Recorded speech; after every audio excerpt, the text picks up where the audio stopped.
Laat die vrede deur my vloei. Waar haat is, laat ek daar die liefde bring. Laat ek in pyn en smart vertroostend wees. En krag gee deur geloof in U, o Heer. O Heer, help my om altyd so te leef. Om ander hoër as myself te ag. Ja, om lief te hê, ander bo myself. En ook eerder te gee as te verwag.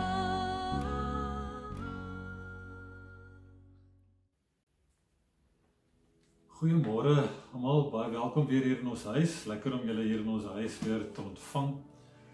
En ek wil ook net eers weer sê vir almal wat verjaar het die afgelope week, baie geluk. En ek hoop dit was vir jou 'n wonderlike dag. So ons is nou 'n week na die opstanding. En in die teks wat ons gaan lees, gaan ons sien wat nou gebeur nadat Maria gehardloop het om vir die disippels te gaan vertel van die leë graf en dat Jesus opgestaan het. So in Johannes 20 vers 19 tot 21 lees ons dan wat die disippels se reaksie was. Ons lees daar: Daardie sonnaandoggend was die disippels bymekaar.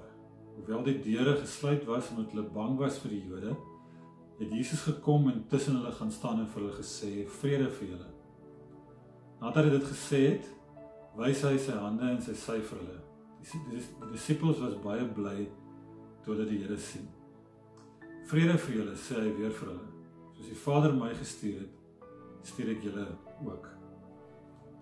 So dis nou na die opstanding en die disippels het nou gehoor van Jesus se opstanding en wat hulle dan doen is, hulle gaan kruip weg. Hulle sluit hulle self toe in 'n vertrek omdat hulle bang was.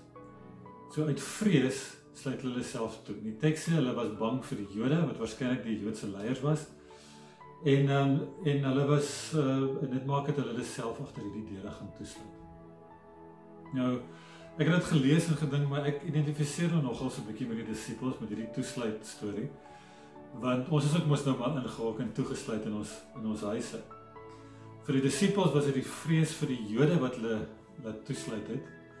Vir ons is dit die vrees vir die virus wat maak dat ons in ons huise ingehok en toegesluit word.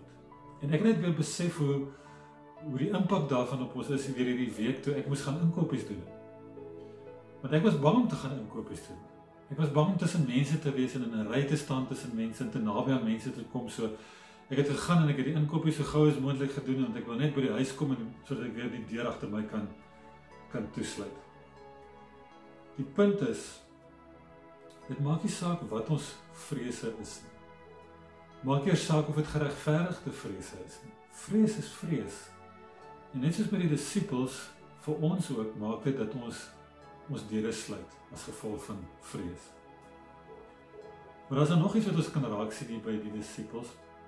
En dit is dan terwyl hulle daar in hierdie vertrek toegesluit was. En dis iets wat baie maklik met ons ook kan gebeur. Terwyl hulle so toegesluit was hulle net op hulle self en op hulle eie vrese gefokus. Hulle het in daai vertrek op hulle self ingekeer geraak, na binne gekeer geraak. En dit het gemaak dat hulle perspektief verloor het. En dis 'n gevaar wat maklik met ons ook kan gebeur in hierdie tyd terwyl ons so in ons huise ingehok is. Ons kan baie maklik perspektief verloor. Dan kom Jesus na hulle toe. En ek meen Jesus laat hom nou nie deur 'n gesluite deur inperk nie. So hy verskyn aan hulle en hy sê vir hulle twee goed. Hy begin deur eers vir hulle te sê vrede vir julle. Nou dis nie sommer net 'n gewone groet waarmee hulle groet nie, soos wat ons nou iemand sal groet as hulle in 'n winkelsentrum raakloop, soos 'n hallo, hoe gaan dit nie? Dis 'n bietjie 'n dieper groet hierdie waarmee Jesus hulle groet, want met hierdie groet bevestig hy en herhaal hy eintlik die belofte wat hy gemaak het in Johannes 14 vers 27. Daar sê hy: Vrede laat ek vir julle na, my vrede gee ek vir julle. Die vrede wat ek vir julle gee is nie die soort wat die wêreld gee nie. Julle moet nie ontsteld wees nie en julle moet nie bang wees nie. So ja, hy sê vir hulle raak rustig, chill nou net. Moenie nou op bang wees. Maar dit is nie sommer net 'n oppervlakkige groep nie. Dit is nie net 'n oppervlakkige vrede wat hy vir hulle gee nie. Dit is 'n vrede wat gesetel is in Jesus Christus. 'n Vrede wat gesetel is in die nuwe moontlikhede wat deur die opstanding oopgebreek word vir hulle. En hy sê dieselfde vir ons. Hy sê presies dieselfde vir ons. Hier waar ons in lockdown is, waar ons onseker voel, waar ons bang voel, kom sê ook vir ons vrede vir jou. Raak rustig. Maar dan sê Jesus ook 'n tweede ding vir die disippels. Hy sê vir hulle, soos die Vader my gestuur het, stuur ek julle ook. So hy herinner hulle aan hulle roeping. Hy gee weer vir hulle perspektief. Hy sê weer vir hulle, dit gaan nie net hier oor julle en julle vrese nie, dit gaan ook oor die wêreld daar buite. 'n Wêreld wat my vrede nodig het. Ek wil op hierdie punt net vir julle 3 stories vertel wat vir ons weer gehelp het hierdie week om net weer 'n bietjie perspektief te kry. Die eerste storie is 'n vriend van my het vroeër die week vir my 'n WhatsApp gestuur waar hy vir my vertel het van hulle huishulp wie se dogter hier in Denoon bly, net buite Tableview. En sy bedryf daar in Denoon 'n klein educare skooltjie. Nou die mense in Denoon, baie van hulle leef maar van die hand na die mond. So as hulle nie nou kan werk nie, dan kry hulle nie geld nie, dan kan hulle nie kos koop nie. En sy het daar begin raak sien dat die mense daar in haar omgewing begin honger ly. En sy en haar helpers het begin om elke dag 'n pot kos te kook vir hierdie mense. En dit is nou al so erg dat sy nie kan voortbly om kos te voorsien vir die mense daar rondom haar nie. Die tweede storie is van Elise wat maandag besluit het, maar sy wil net weer 'n bietjie incheck met haar span by die werk. Sy het hulle gebel, sy was sommer net hoor hoe dit met almal gaan. En sy gesels toe met een van die vrouens in haar span wat daar op die Kaapse vlakte, daar in die Mitchellsplein omgewing woon. En die vrou vertel toe vir haar van hoe dit nou daar by hulle gaan en hoe moeilik dit is om social distancing te handhaaf daar in hulle omgewing. Want die mense woon baie naby aan mekaar en hulle het nie so baie ruimte nie, so die mense beweeg rond en die kinders speel in die strate. En die effek daarvan is dat die supermark in die omgewing moes sluit onlangs, omdat een van die werkers positief getoets het vir die virus. Die polisiestasie moes ook sluit, omdat een van die polisielede positief getoets het vir die virus. En julle kan nou dink die probleme wat daarmee saamgaan. En in die afgelope week het ons ook weer gehoor op die nuus van hoe die mense in daai omgewing waar sy woon, die winkels begin plunder het, omdat hulle honger is. Die derde storie is van my swaar, ons het in die week weer 'n bietjie met hom gesels. Hulle is daar in Port Elizabeth. Nou, hy is 'n sielkundige by 'n skool, dis nou nie een van die duurder skole nie.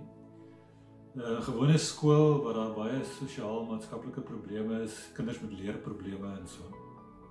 En sy grootste bekommernis op hierdie stadium is die kinders in die skool.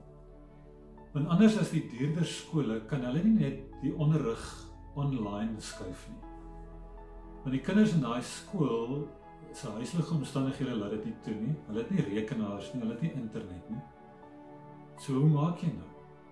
En wat maak jy met die kinders met die leerprobleme? Want jy kan nie hulle sommer net help online nie. Hulle het meer persoonlike aandag nodig. Nou ek vertel hierdie stories omdat ons in hierdie tyd baie maklik kan perspektief verloor. En ons moet baie bedag wees daarop dat ons dit nie doen nie. Ons almal het vrese. Ons almal het bekommernisse en ons weet nie wat die toekoms inhou nie. Maar ons mag nooit op onsself gekeer raak nie. Ons moet altyd onthou, daar is ook 'n wêreld buite ons huise. Die bekende sanger Michael Card sing 'n liedjie met die titel When a Window is a Mirror.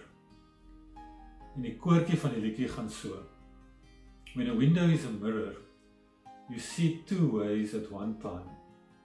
You look outside and see the land, the mountains left to climb. But also you can see inside, your face suspended there. Behold your face and see your place, and understand why you are here. So hy sing van 'n venster In 'n venster kan 'n mens baie keer jou eie refleksie sien, maar jy sien ook buite die venster. Jy sien ook die wêreld buite die venster. En ons moet nie so vasgevang raak in ons eie refleksies dat ons nie meer die wêreld buite die venster kan raak sien nie.